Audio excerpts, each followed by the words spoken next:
Hey everyone, so today I'll be driving up to Rocky Mountain National Park and hiking to Mills Lake and then on to Black Lake. The weather forecast looks okay for this time of year. There's supposed to be scattered clouds and some wind, which really isn't that unusual for this time of year. Google Maps is also calling for some traffic on the way there, which is unfortunate, but we'll see how that pans out. With that being said, I'm just going to gather up the rest of my stuff here and then I'll be ready to go.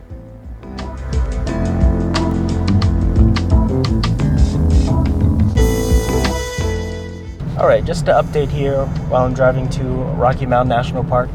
Luckily there was no traffic where it said there would be traffic, which is always great. There is a kind of a weird low-hanging cloud cover that I'm seeing here as I'm driving up to Estes Park, but I don't think that should be an issue.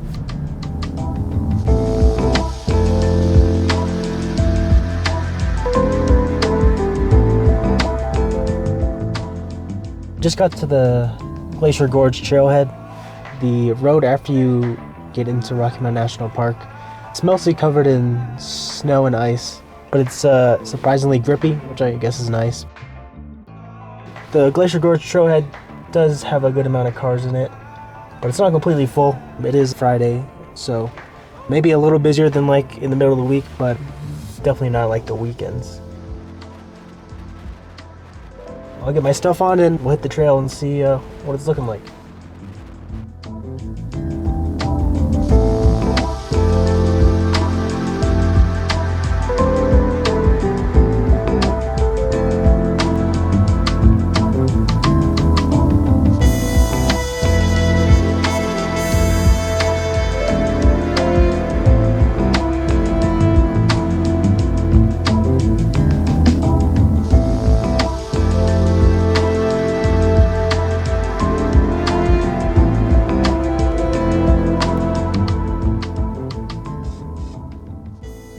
Update here, I just got to the junction that splits you off between going to the lock or Mills.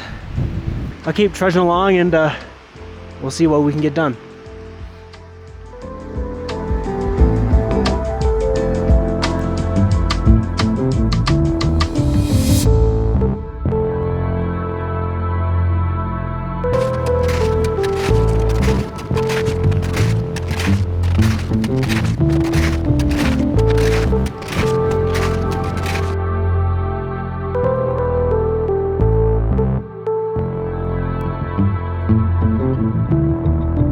Made it to the entrance of Glacier Gorge. It's pretty windy right here. The snow is pretty icy, if you heard back there. Longs is covered by a cloud. So is Keyboard of the Winds, I think. Let's see if I can zoom in there and get it. There's some clouds, but it's not too bad. It's still pretty sunny.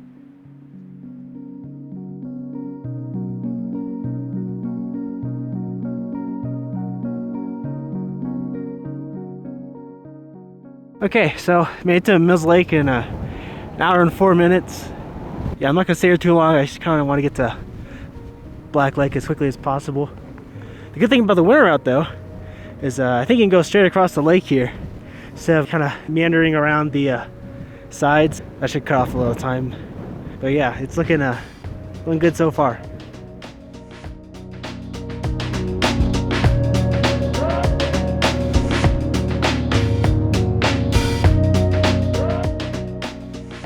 Alright, walking across the Mills right now. It's very windy. You can probably hear that. It's probably the windiest part of the whole day so far. Although the parking lot was also pretty windy. But yeah, I'm taking a straight shot across the Mills right now. And hopefully to meet up with the trail on the other side here in just a second.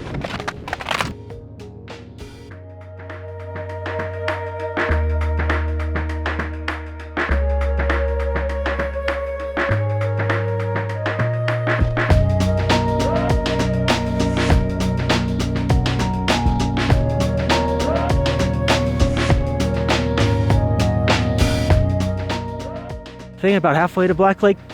It's actually starting to snow now. I'd probably describe it as flurries. I mean, it's covering the trail in like 1 or 2 inches of snow, 3 and 4 at some other spots. but it's still pretty easy to make out.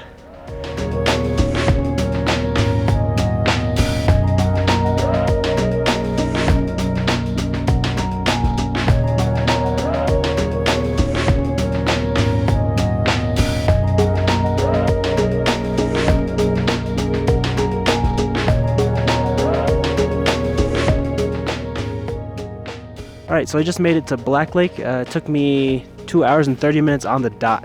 There's a few groups coming down as I was heading up, a few smaller groups, and then there's a group of like 15 to 20 people, which is nice because they broke the trail for me.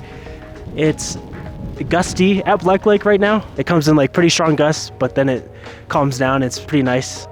My hopes that I expressed before I got on the trail of the clouds clearing did not come true. They're just kind of sticking around here on the up on the ridge above Black Lake. I was hoping to see the trough or Long's Peak. They'll just have to wait for another day.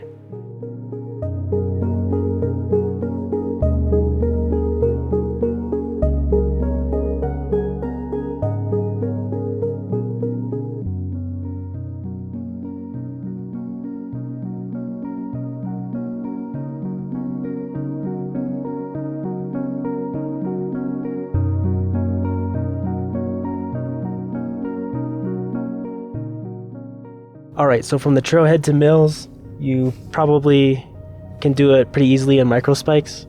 Snowshoes were helpful just because of the unconsolidated snow from the storm before. And then from Mills to Black Lake, you could probably also do it in micro spikes, but it would be even more annoying because there's more unconsolidated snow. So I would recommend snowshoes, especially after a storm or if it's snowing when you're going to the trailhead like it is now. That'll be about it. I'll catch you guys in the next one.